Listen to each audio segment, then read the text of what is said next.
Untuk menjawab pertanyaan, dari mana para penulis dan wartawan sepak bola mengetahui harga pasar pesepak bola?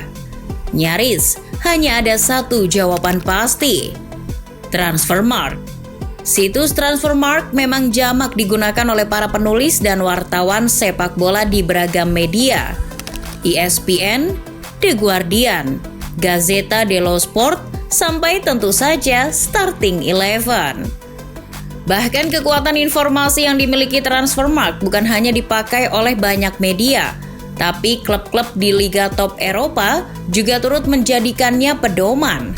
Sesuai namanya, Transfermarkt acap kali menjadi rujukan tentang harga pasar pemain-pemain tertentu. Tapi jika kita menilik websitenya, lebih dari itu. Segala detail mengenai para pemain sampai klub-klub yang tidak pernah kita pikirkan ada di dunia, Transfermarkt punya informasinya. Nilai skuad, statistik pemain, statistik klub, statistik pelatih sampai rumor transfer, semua ada. Yaps, benar, Transfermarkt bisa dikatakan Wikipedia versi sepak bola. Segala sesuatu tentang sepak bola, nyaris semuanya ada di sana. Tak heran kalau hampir seluruh situs-situs sepak bola merujuk atau pernah memakai data dari Transfermarkt. Ya, mungkin kecuali wartawan Fabrizio Romano sampai Gianluca Di Marzio. Namun siapa mengira situs yang jadi rujukan dan sudah memiliki sekitar 22 versi bahasa itu dibuat dengan tidak serius-serius amat. Jika bertemu sang pencetus Transfermarkt, Matthias Seidel, mungkin kita akan mencak-mencak. Betapa tidak, pria yang kesehariannya sebagai insinyur komputer di Jerman itu awalnya membuat Transfermarkt tak lebih dari sekedar hobi. Ia adalah penggemar Werder Bremen dan membuat Transfermarkt hanya untuk mengumpulkan informasi mengenai pemain, pelatih, dan liga tempat tim favoritnya itu berlaga. Akan tetapi, tahun demi tahun apa yang dilakukan Seidel itu justru membuatnya mendirikan semacam perusahaan profesional. Pada tahun 2008, datang investor dari salah satu penerbit digital kenamaan di Jerman, Axel Springer, untuk mengakuisisi 51% saham. Dan benar saja, tak butuh waktu sampai Indonesia juara Piala Dunia, Transfermarkt sudah berkembang begitu pesat. Transfermarkt dengan cepat memperoleh tim editorial online, pengembang web, dan ini yang paling hebat, mereka punya daftar agen di seluruh dunia. Transfermarkt pun kian berkembang, mampu menghidupi sekitar 70 karyawan dan memiliki database tak kurang dari 800.000 pemain sepak bola di seluruh dunia. Dari mana data itu? Dari mana Transfermarkt bisa mendapatkan data sebanyak itu? Jawabannya ternyata sangat sederhana. Mereka mendapatkan data itu dari penggunanya. Jadi, pengguna Transfermarkt itulah yang berperan aktif menyuplai data. Dari hasil wawancara Follow the Money, manajer area situs Belgia dan Belanda, Bart Thompson, mengatakan kalau sejauh ini Transfermarkt setidaknya memiliki 1 juta pengguna per 5 November 2020. Namun tentu saja tidak semua pengguna itu aktif. Nah, mereka ini melacak data-data mengenai pemain secara umum, seperti menit bermain, riwayat kesehatan, akumulasi kartu, durasi kontrak, dan masih banyak lagi.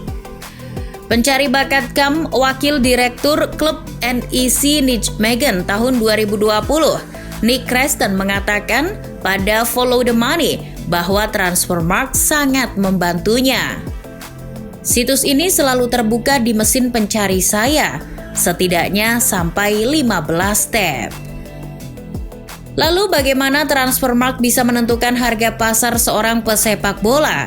Pertanyaan yang tampaknya sangat sederhana, tapi jarang ditanyakan orang. Apalagi karena Transfermarkt sudah terlanjur menjadi referensi harga pasar seorang pemain. Mantan Presiden Barcelona, Josep Maria Bartomeu, menjadikan Transfermarkt rujukan terutama ketika ditanya soal harga Arthur Melo. Seorang konsultan klub asal Spanyol, Valencia CF, yang tidak dipublikasikan namanya, bahkan pernah menuntut agen asal Portugal, Jorge Mendes, dan pemilik Valencia itu sendiri, Peter Lim. Perkaranya, karena si konsultan menduga adanya penggelembungan valuasi pasar para pemain yang diboyong ke Valencia. Tebak sumber apa yang digunakan si konsultan? Yaps, benar, Transfermarkt. Padahal penyusunan data di Transfermarkt tidak seserius menghadapi sidang skripsi, pun tidak sesepele merumuskan UU Cilaka. Tidak sepele karena manajer nilai pasar bagian Bundesliga, Martin Frundel, harus menghadapi 1 miliar halaman spreadsheet. Pun tidak serius, sebab nggak ada tuh metode atau rumus yang dipakai Transfermarkt untuk menentukan nilai pasar seorang pemain. Manajer nilai pasar internasional mereka, Christian Schwarz, tak sungkan untuk mengatakan, "Kami tidak ilmiah." Kalau nggak pakai rumus atau ilmiah, lalu apa dong? Nah, ini yang mungkin bakal bikin kamu terpingkal. Transfermarkt menentukan harga pasar seorang pemain hanya dari masukan banyak orang. Cara kerjanya begini, pengguna dibiarkan aktif berdiskusi tentang harga pasar seorang pemain di forum Transfermarkt. Argumen dari para pengguna ini bisa dipakai kalau itu sudah dibuktikan. Soal dibuktikan bagaimana, ini juga masih menjadi misteri. Karena toh tim Transfermarkt yang akhirnya menentukan perkiraan harga pasar seorang pemain itu sendiri. Harganya pun menurut analisis dari tim Follow the Money terpaut 60% dari harga transfer yang sesungguhnya. Contoh, nilai pemain Olympique Marseille sesungguhnya 120 juta euro. Tapi di Transfermarkt nilainya mencapai 200 juta euro. Namun kadang harga seorang pemain di Transfermarkt bisa jadi lebih rendah dari yang sesungguhnya. Ingat kasus Cristiano Ronaldo yang memblokir akun Transfermarkt di Instagram. CR7 tidak setuju karena Transfermarkt menurunkan harganya sampai di bawah 100 juta euro. Padahal waktu itu harga Ronaldo mencapai 120 juta euro. Namun tentu saja hal itu belum cukup untuk membuat Transfermarkt ambruk. Toh entah malas atau bagaimana, masih banyak klub yang berpatokan dengan Transfermarkt untuk mengetahui harga pemain di pasaran. Sebut saja klub-klub seperti Hertha BSC, TSG Hoffenheim, Olympique Lyonnais hingga FC Porto. Bukan hanya klub induk sepak bola Eropa, UEFA juga menggunakan Transfermarkt sebagai referensi membuat laporan tahun 2016. Dari hal-hal tadi, apakah Transfermarkt bisa dipercaya? Pada prinsipnya, mempercayai informasi yang dimuat Transfermarkt bukanlah sebuah dosa yang dibawa sampai ke liang kubur. Sebab percaya atau tidak percaya itu hak masing-masing individu. Tapi untuk soal validitas, nanti dulu. Data di Transfermarkt tidak bisa digunakan seenak makan keripik singkong. Sebatas untuk memberi informasi tentang perkiraan harga pemain, bolehlah. Itu untuk pekerja media, macam wartawan dan penulis. Namun, untuk pedoman dalam memutuskan kebijakan suatu klub, alangkah lebih baik mengandalkan analis yang kompeten, tidak hanya bermodal Transfermarkt. Karena bisa amsyong jika dipakai untuk kebijakan klub, apalagi soal transfer pemain. Tapi nggak semua informasi dari Transfermarkt kurang valid loh.